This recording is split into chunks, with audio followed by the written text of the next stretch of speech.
বন্ধুরা, আমি আজকে আপনাদের জন্য অত্যন্ত গুরুত্বপূর্ণ ইমোর 10টি টিপস নিয়ে আলোচনা করব। যে 10টি টিপস আমাদের প্রত্যেকের জন্য প্রয়োজন এবং আমরা প্রত্যেকেই যদি 10টি টিপস ব্যবহার করি তাহলে আমরা অনেক উপকৃত হব। তো বন্ধুরা, চলুন ইমোর 10টি টিপস জেনে নিই। তো বন্ধুরা, প্রথমে আমরা ইমোতে প্রবেশ করব। প্রথমে ইমোতে প্রবেশ করব। ইমোতে প্রবেশ করে বন্ধুরা দেখুন, আমরা যে কোনো নাম্বারে যদি প্রবেশ করি, ধরুন আমরা যে কোনো নাম্বারে, যেমন ধরেন মাসুম, মাসুমে আমরা প্রবেশ করলাম। তো মাসুম যে আমার ইমোর কন্ট্যাক্ট লিস্টে যে মাসুম নামে আছে, সে মাসুম অথবা যে কোনো নাম্বার যদি থাকে, তো দেখা গেল সে একটি নাম্বার প্রায় সময়ই বারবার মেসেজ অথবা ইমেজ অথবা ভিডিও, বারবার কল, অডিও কল অথবা ভিডিও কল আসে। তো এটা অনেকটা বিরক্তিকর হয়ে যায়। তো এই কাজটা আমরা খুব সহজে বিরক্তি থেকে মুক্তি পেতে পারি। তার জন্য আমরা এখানে দেখুন বন্ধুরা, এই যে এখানে দেখুন মিউটে যদি আমরা দিয়ে দিই, তাহলে সে মেসেজ কল দিলে, অডিও কল, ভিডিও কল দিলে তাহলে কোনো শব্দ করবে না। কারণ বন্ধুরা, অনেক সময় দেখা যায় যে আমরা ওই নাম্বারটাকে ব্লক করতে পারি না। আবার যখন আমরা প্রয়োজন বন্ধুরা যদি আমরা আনমিউট করে দিই, তাহলে আবার আমরা তার কলের রিংটোন, তার অডিও কল, ভিডিও কল, মেসেজে টোন আসবে। এটা হলো বন্ধুরা আমার 1 নম্বর টিপস। তো আমার 2 নম্বর টিপস হলো বন্ধুরা, আমরা এখানে লাইনে যাব। লাইনে গিয়ে সেটিংয়ে যাব। সেটিংয়ে গিয়ে বন্ধু দেখুন, আমরা ইমো অ্যাকাউন্ট সেটিংয়ে যাব। ইমো অ্যাকাউন্ট সেটিংয়ে দেখুন বন্ধুরা, চেঞ্জ ফোন নাম্বার। অর্থাৎ বন্ধুরা, আমরা অনেকেই দেখেন এখানে অনেকেই আমরা ফোন নাম্বার, একটা নাম্বার আছে যেটা আমরা ব্যবহার করতে চাই না, আরেকটা নাম্বার দিয়ে আমরা ইমো নাম্বারটাকে ব্যবহার করতে চাই। তো আমরা এই ক্ষেত্রে আমরা চেঞ্জ ফোন নাম্বারে যাব, গিয়ে এখানে আমরা নতুন নাম্বারটা দেব, দিয়ে নেক্সট দেব, দিলে আমরা নতুন নাম্বারটা অ্যাক্টিভ হয়ে যাবে। তখন আমরা পুরাতন নাম্বারটা ডিলিট হয়ে আমরা নতুন নাম্বারে ইমোতে কথা বলতে পারবো। এটা হলো বন্ধুরা আমার 2 নম্বর টিপস। আমার 3 নম্বর টিপস হলো বন্ধুরা, ম্যানেজ ডিভাইস। দেখুন বন্ধুরা, এখানে দেখা যায় যে আমরা ইমো ব্যবহার করি, কিন্তু দেখা যায় যে অনেক ডিভাইস থেকেই আমাদের ইমো নাম্বারটা ব্যবহার করা হয়।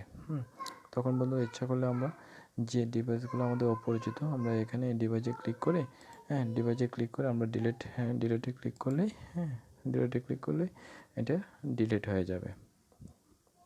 এটা ছিল আমার 3 নম্বর টিপস। আমার 3 নম্বর টিপস। 4 নম্বর টিপস হলো বন্ধুরা, 4 নম্বর টিপসটা হলো বন্ধুরা,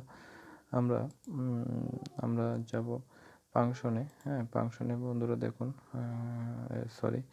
আমরা যাব প্রাইভেসিতে। প্রাইভেসি থেকে দেখুন বন্ধুরা, এখানে লাস্ট সিন একটা অপশন আছে। যখন আমরা ইমো ব্যবহার করি, তখন আমরা ইমোতে কখন প্রবেশ করলাম, কখন বের হলাম, তখন এটা অন্য মোবাইল থেকে দেখা যায়। তো এই জিনিসটা বন্ধ করার জন্য বন্ধুরা এখানে দেখুন তিনটা অপশন আছে। যদি আমরা এভরিওয়ানে ক্লিক দিই, তাহলে আমরা প্রত্যেকেই দেখতে পারবে আমরা কখন ইমোতে প্রবেশ করলাম এবং বের হলাম। যদি মাই কন্ট্যাক্ট দিই, তাও দেখতে পারবে, যে কন্ট্যাক্ট নাম্বার দেখতে পারবে ইমোতে কখনই প্রবেশ করলাম অথবা বের হলাম। আর নবটি দিলে কেউই দেখতে পারবে না আমরা কখন ইমোতে প্রবেশ করেছি, কখন বের হয়েছি। এটা ছিল বন্ধুরা আমার 4 নম্বর টিপস। আমার 5 নম্বর টিপস হলো বন্ধুরা, রিড রিসিপ্ট। বন্ধুরা, রিড রিসিপ্ট হলো বন্ধুরা, আমরা যখন ইমোতে যখন কোনো মেসেজ আসে, অথবা কল আসে, যখন পিক আসে, কোনো ছবি আসে, তখন আমরা বন্ধুরা আমরা কখন এটা দেখেছি কি না, এটা অন্যরা বুঝতে পারে।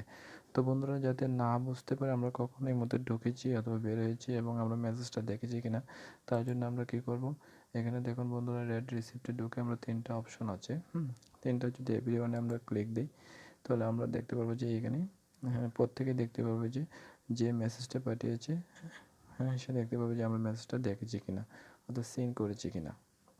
যদি মাই কন্ট্যাক্টে দিই, তাহলে কন্ট্যাক্ট নাম্বার দেখতে পারবে যে আমরা এটা সিন করেছি কিনা। যদি নবটিতে ক্লিক দিই, তাহলে আমরা মেসেজটা দেখছি কিনা সে বুঝতে পারবে না। তো এটা ছিল বন্ধুরা আমার 5 নম্বর টিপস। আমার 6 নম্বর টিপস হলো বন্ধুরা, রিয়েল টাইম সেট। অর্থাৎ বন্ধুরা, আমরা যখন এই মুহূর্তে সেট করি, তখন দেখা যায় অন্য মোবাইল থেকে আমরা কি লিখছি তা দেখা যায়। তো এটা যদি আমরা অন করে দিই, তখন এটা আমরা কী লিখছি অন্য ওরা দেখে ফেলতে পারে অন্য মোবাইল থেকে। তো এটা আমরা বন্ধ করে দেওয়ার জন্য এটা আমরা এখানে অফ করে দিব, অফ করে দিব, এতে আর কেউ দেখতে পাবে না। তো বন্ধুরা এটা ছিল আমার 6 নম্বর টিপস। আমার 7 নম্বর টিপস হলো বন্ধুরা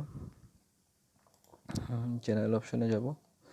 জেনারেল অপশানে গিয়ে দেখুন বন্ধুরা অনেক ল্যাঙ্গুয়েজ, ল্যাঙ্গুয়েজ আছে। অর্থাৎ বন্ধুরা আমরা অনেকেই দেখেন আমরা হিন্দি, বাংলা, ইংলিশ ব্যবহার করি, অর্থাৎ অনেকেই বাংলা জানে না যে বাংলাতে কীভাবে ব্যবহার করতে হয়। তো সেই জন্য বন্ধুরা আমরা যদি বাংলা সিলেক্ট করে দিই, তাহলে এখানে আমাদের দেখুন আমাদের ইমোটা বাংলা হয়ে গেছে।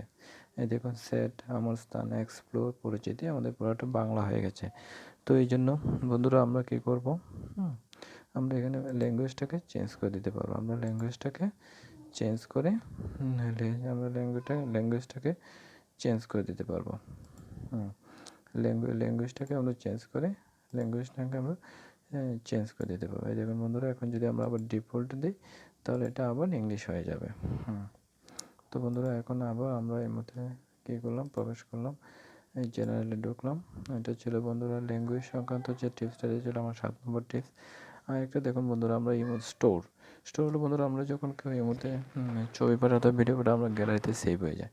তো এই জন্য আমরা কী করি, যদি স্টোর পোর্টতে আমরা অন করে দিই তাহলে আমরা এটা এটা স্টোর হয়ে যাবে, গ্যালারিতে সেভ হয়ে যাবে। আর যদি গ্যালারিতে সেভ না করতে চাই তাহলে এটা আমরা এখানে বন্ধ অফ করে দেবো, তাহলে আর গ্যালারিতে সেভ হবে না। স্টোর ভিডিও বন্ধুরা যদি আমরা গ্যালারিতে সেভ করতে চাই তাহলে অন রাখবো, আর যদি আমরা না রাখতে চাই তাহলে অফ দেবো। এটা স্টোরটা হলো বন্ধুরা আমরা ইমোতে যখন অনেক সেট করি তখন অনেকেই ভিডিও ছবি পাঠায়, এই জন্য গ্যালারিতে আসে, তার জন্য মেমোরি কার্ড ফুল হয়ে যায়। তো এই জন্য এই কাজটা আমরা বন্ধ করে রাখতে পারি, আবার প্রয়োজনে চালু রাখতে পারি। তো বন্ধুরা এটা ছিল আমার 8 নম্বর টিপস। আর 9 নম্বর টিপসটা হলো বন্ধুরা ডাউনলোড ম্যানেজার। অর্থাৎ দেখুন ডাউনলোড ম্যানেজার আমরা যখন কারোর সাথে সেট করি এখানে তো এখান থেকে আমরা মেসেজ তারপর ইমেজ, ভিডিও এগুলো আমরা ডাউনলোড করতে পারি। তার জন্য আমরা এখানে সিলেক্ট করে স্টার্টে ক্লিক করলে এটা আমাদের ডাউনলোড হয়ে যাবে। তো বন্ধুরা এটা ছিল আমার 9 নম্বর টিপস। আমার 10 নম্বর যে টিপসটা বন্ধুরা 10 নম্বর যে টিপসটা বন্ধুরা এটা হলো কি আমরা 10 নম্বর টিপসটা হলো বন্ধুরা আমি বলে দিচ্ছি, ইমো অ্যাকাউন্ট সেটিং। ধরুন বন্ধুরা আমরা অনেকেই ইমো অ্যাকাউন্টটা ব্যবহার করতে চাই না, অর্থাৎ আমরা এখন আমাদের প্রয়োজন নেই, তার জন্য আমরা অ্যাকাউন্টটা ডিলিট করে দেবো। তো এই জন্য আমরা কী করবো বন্ধুরা, এই জন্য আমরা কী করবো বন্ধুরা, আমরা ইমো অ্যাকাউন্ট সেটিংয়ে যাব, গিয়ে ডিলিট ইমো অ্যাকাউন্টে যাব, গিয়ে আমরা এই ডিলিট অ্যাকাউন্টে ক্লিক করব। আমরা যে নাম্বারে অ্যাকাউন্টটা খুলেছি সেই নাম্বারটা আমরা এখানে দিলে পরে দেখুন বন্ধুরা এখানে ডিলিট লাল চিহ্ন লেখাটা লাল হয়ে আসছে, এখানে যদি আমরা ক্লিক করি তাহলে আমরা নাম্বারটা ডিলিট হয়ে যাবে। তো বন্ধুরা এটা ছিল আমার 10 নম্বর টিপস। তো বন্ধুরা যদি আমার টিপসগুলো ভালো লাগে প্লিজ চ্যানেলে লাইক দেবেন, লাইক করুন এবং সাবস্ক্রাইব করুন প্লিজ। Thank you.